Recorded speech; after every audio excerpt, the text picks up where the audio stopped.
Hello, everybody. Welcome to all of you for the Hebrew classes.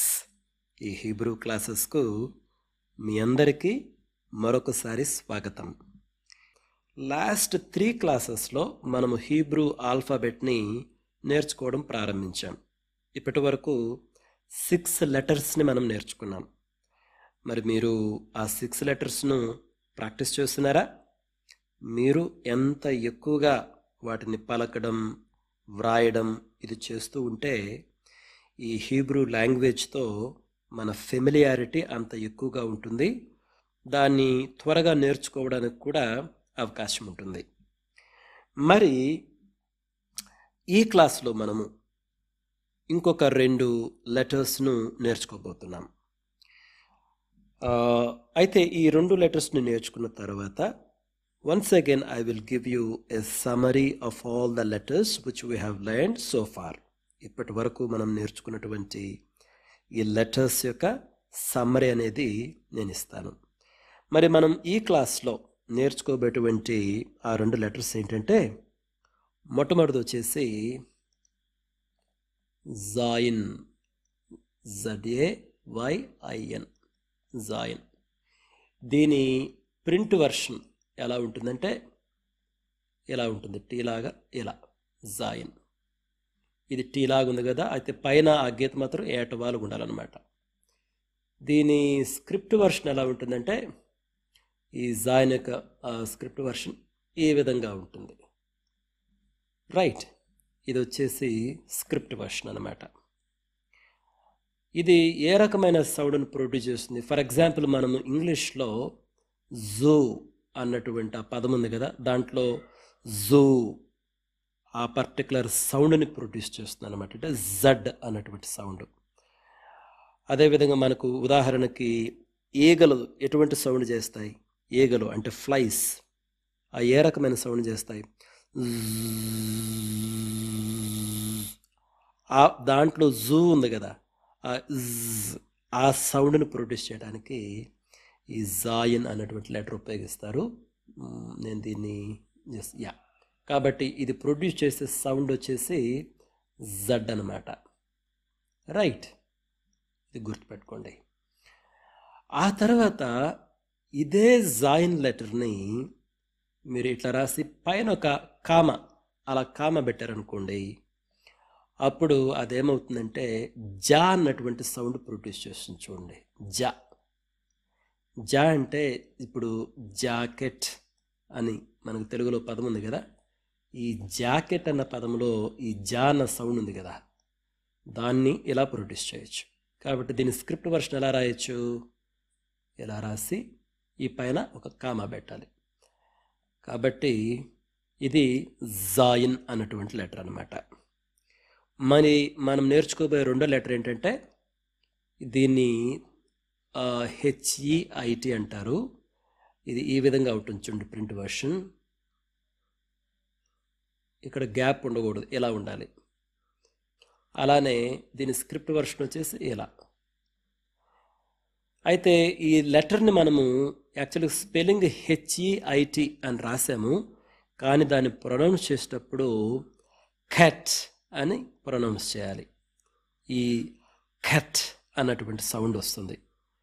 వ్రాయడానికి మాత్రం HEIT ఉన్నా. మరి ఎందుకు ఈ రకమైన సౌండ్ వస్తుందంటే, మనం గొంతులో నుంచి ఆ సౌండ్ రావాలి. గొంతులో నుంచి అంటే ఖట్ అదనమాట. అందుకని ఆ గట్టూరల్ సౌండ్ అంటాం, గొంతు లోపల నుంచి రావాలి. కాబట్టి ఖట్ అన్నటువంటి సౌండ్ని ఇది ప్రొడ్యూస్ చేస్తుంది అనమాట. అయితే ఈ లెటర్ రాసేటప్పుడు మనం కొంచెం జాగ్రత్తగా ఉండాలి. ఎందుకంటే మనం ఇది వరకు హే అన్నటువంటి ఒక లెటర్ నేర్చుకున్నాం కదా. ఈ లెటర్ని ఎలా రాస్తాము? దీని ప్రింట్ వర్షన్ వచ్చేసి ఎలా ఉంటుంది? ఆల్మోస్ట్ ఖట్ లాగానే ఉంటుంది. దీని స్క్రిప్ట్ వర్షన్ వచ్చేసి ఎలా ఉంటుంది? అయితే ఈ ఖట్కి హేకి తేడా ఏంటంటే, ఈ హేలో ఇక్కడ గ్యాప్ ఉంది చూడండి, కానీ ఇక్కడ గ్యాప్ లేదు. మీరు గమనిస్తే ఆ గ్యాప్ ఉండకూడదు అనమాట. గ్యాప్ ఉంటే అప్పుడు అది హే అవుతుంది. గ్యాప్ లేకుండా పైనుంచి కలిపి గీసేస్తే అప్పుడు అది ఖట్ ఖట్ ఆ లెటర్ వస్తుందన్నమాట. రైట్, మనము కొన్ని వర్డ్స్ని కూడా చూడండి. Right, just a minute, let me erase these things. కొన్ని వర్డ్స్ ఇక్కడ చూద్దాం. వర్డ్స్ ఏం చూద్దామంటే, నేను ఇందాక చెప్పాను కదా మీకు, ఈగలు ఫ్లైస్ ఏ రకమైన సౌండ్ చేస్తాయి,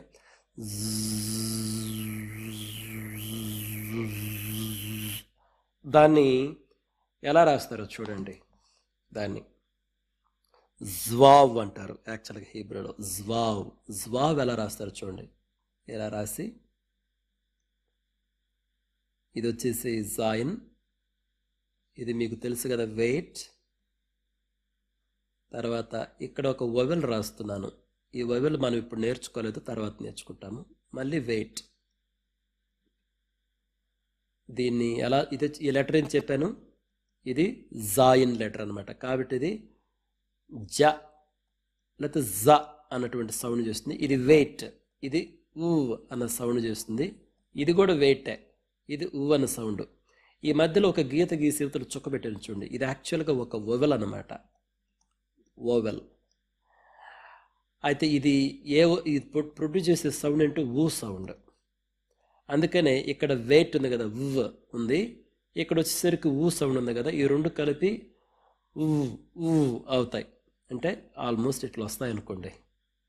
అయితే ఈ పదం మొత్తాన్ని మనం కలిపి చదివేటప్పుడు జ్వావ్ అని చదువుతాం. రైట్, జ్వావ్ అంటే ఏందో తెలుసా, హీబ్రూలో ఫ్లై అంటే ఈగ. చాలా ఈజీ కదా గుర్తుపెట్టుకోవటం. ఈగలు చేసే సౌండే అది కదా.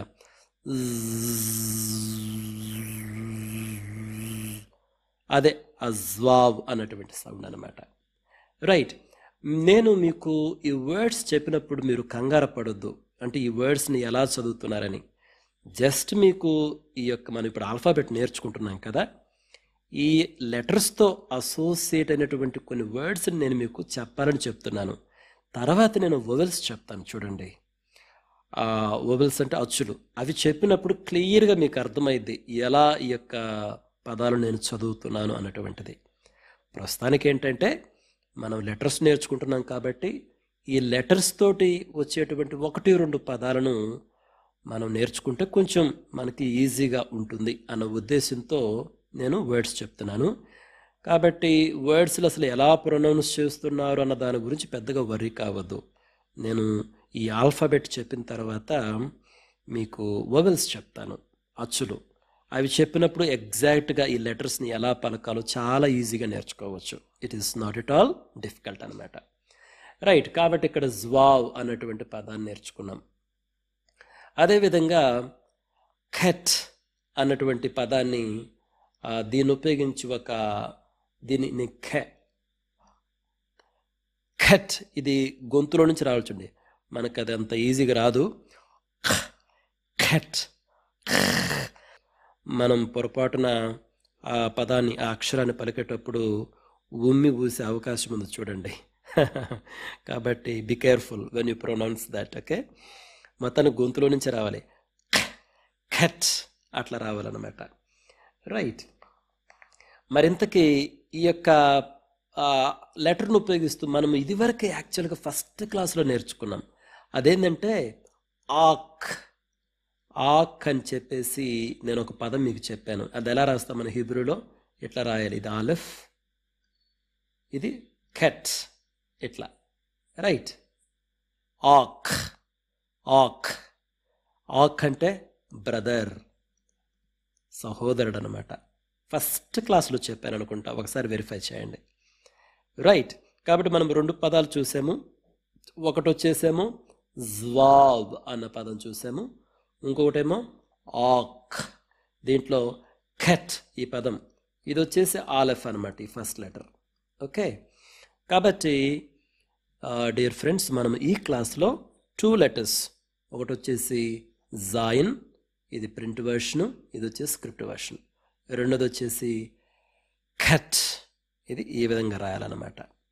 రైట్, మరి ఇప్పుడు నేనేం చెప్పబోతున్నానంటే, ఈ 2 లెటర్స్తో కలిపితే మనం మొత్తం ఇప్పటికీ 8 letters నేర్చుకున్నట్టు.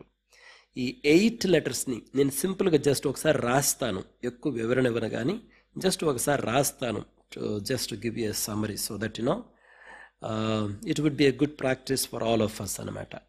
Right, yeah okay friends, మనం అన్ని లెటర్స్ చూద్దాం. చూడండి, మొట్టమొదటి లెటర్ ఏంటి మనం నేర్చుకుంది? ఫస్ట్ లెటర్ వచ్చేసి ఆలెఫ్. ఆలెఫ్ ఆలెఫ్ని ప్రింట్ వర్షన్ ఎలా రాస్తాము? ఎలా రాస్తాం? ఇది స్క్రిప్ట్ వర్షన్ ఆలెఫ్. రైట్, రెండోది వచ్చేసి బెయిట్. బెయిట్ బెయిట్ ఎలా రాస్తాము? ఎలా రాస్తాం? మధ్యలో చుక్కుంటుంది. దీని స్క్రిప్ట్ వర్షన్ వచ్చేసి ఎలా రాస్తాం, లేదా నేను మీకు చెప్పాను కదా ఇలా కూడా రాస్తారు. ఇది బెయిట్ అనమాట. ఈ బెయిట్లో మధ్యలో చుక్క తీసేస్తే ఏమవుతుంది? అది వెయిట్ అవుతుంది. వెయిట్. కాబట్టి దీని స్క్రిప్ట్ వర్షన్ ఈ విధంగా ఉంటుంది. రైట్, వెయిట్. మూడోది వచ్చేసి ఆలెఫ్, బెయిట్. గీమెల్. గీమెల్. గీమెల్ ఎలా ఉంటుంది? ఎలా ఉంటుంది? గీమెల్. ఇది ప్రింట్ వర్షన్. స్క్రిప్ట్ వర్షన్ ఎలా ఉంటుంది? గీమెల్. గీమెల్. రైట్, తర్వాత నాలుగోది వచ్చేసి ఆలెఫ్, బెయిట్, గీమెల్. డాలెట్. డాలెట్ ఎలా రాస్తాం? దీని స్క్రిప్ట్ వర్షన్ ఇది డాలెట్. ఆలెఫ్, బెయిట్, గీమెల్, డాలెట్. ఐదవది వచ్చేసి హే. హెచ్ఈవై, హే. ఈ విధంగా రాయాలి, హే. ఇది ప్రింట్ వర్షను. స్క్రిప్ట్ వర్షన్ ఎలా రాస్తాం? హే. హే. రైట్, ఈ 5 లెటర్లు. తర్వాత హే. ఆరో లెటర్ వచ్చేసి వావ్. వావ్. దీన్ని ఎలా రాస్తున్నాం? వాని ఎలా రాస్తాం? ఇది వావ్. ఇది ప్రింట్ వర్షను. స్క్రిప్ట్ వర్షన్ జస్ట్ ఒక గీత పెడతాం అంతే. హే, వావ్. తర్వాత జాయిన్. జాయిన్. జాయిన్ అంటే టీలాగా ఎట్లా రాస్తాం? అది దేటవాలుగా ఉండాలి. జాయిన్. దీన్ని ఎలా రాస్తాం మనం? జాయిన్ ఇలా రాస్తాం. Right, this is join. ఎనిమిదో వచ్చేసి క్యాట్. మనం రాయటం హెచ్ఐటి రాస్తాం కానీ అది ఎలా రాస్తాం చూడండి. పలికేటప్పుడు మాత్రం ఖేట్ అని పలకాలి. ఇది ఫస్ట్ వన్ వచ్చి ప్రింట్ వర్షన్, ఇది స్క్రిప్ట్ వర్షన్. నేను ఇక్కడ రాస్తాను చూడండి. ఇది వచ్చేసి ప్రింట్ వర్షన్, ఇది వచ్చేసి స్క్రిప్ట్ వర్షన్. ఇక్కడ కూడా వచ్చి ఇది ప్రింట్ వర్షన్, ఇది స్క్రిప్ట్ వర్షన్. వీటి సౌండ్స్ మీకు తెలుసు కదా. ఆలెఫ్ అనేటువంటిది దీంట్లో ఈ వర్డ్లో ఫస్ట్ లెటర్ ఏది ఉంటే అది వచ్చే sound. That is the sound produced by that letter. Aleph A sound produce చేస్తుంది? బెయిట్ బి సౌండ్ ప్రొడ్యూస్ చేస్తుంది. వెయిట్ వి సౌండ్ ప్రొడ్యూస్ చేస్తుంది. గీమెల్ గా సౌండ్ ప్రొడ్యూస్ చేస్తుంది. డాలెట్ డి సౌండ్ ప్రొడ్యూస్ చేస్తుంది. హే హా హెచ్ సౌండ్ ప్రొడ్యూస్ చేస్తుంది. Vav మెగన్ V sound produce చేస్తుంది. జాయిన్ ఆ సౌండ్ ప్రొడ్యూస్ చేస్తుంది. ఇది యాక్చువల్గా మన ఖేట్ ఖట్ కాబట్టి అది ప్రొడ్యూస్ చేసే సౌండ్ ఇదన్నమాట. రైట్, కాబట్టి dear friends, these are the 8 letters that we have learned so far. Is there anything that I am missing? Yeah, నేను ఇక్కడ జాయిన్ చెప్పినప్పుడు మీరు జాయిన్ ఇలా రాసి అంటే ఆ లెటర్ రాసేసి పైన ఒక కామా పెడితే అది జా అన్న సౌండ్ జాకెట్లో జా సౌండ్ ప్రొడ్యూస్ చేస్తుందని చెప్పాను. రైట్, ఇదన్నమాట. ఇది స్క్రిప్ట్ వర్షన్ ఇలా. రైట్, అదేవిధంగా గీమెల్ కూడా నేను లాస్ట్ టైం చెప్పాను. గీమెల్ ఉంది కదా ఇక్కడ, ఈ లెటర్ చూడండి. గీమెల్ ఇలా రాస్తాం కదా, గీమెల్. ఈ గీమెల్లో పైన ఒక ఇట్లా కామెడితే అది కూడా ఇప్పుడు జార్జ్లో జా ఉంది చూడండి, ఆ సౌండ్ అది ప్రొడ్యూస్ చేస్తుంది. గీమెల్ ఇట్లా అన్నమాట. ఈ రెండు కూడా అడిషనల్ లెటర్స్ గుర్తుపెట్టుకోండి. రైట్, అదేవిధంగా సో ఐ థింక్ నేను వర్డ్స్ని మళ్ళీ చెప్పడం లేదు, మీరు ఆ వీడియోస్ చూడండి. Next time maybe I will repeat the words once again. So that's all dear friends what we have for this lesson. ఈ 8 letters మీరు ప్రాక్టీస్ చేయండి. అగైన్ అండ్ అగైన్ మీరు ఈ లెసన్ వినండి, రాయండి, పలకండి. The more you right, the more you practice, the more or the quickly you learn Hebrew language. Right, with that, I will take leave. We'll meet with a different topic in a different video. Till then, take care. Bye. God bless you.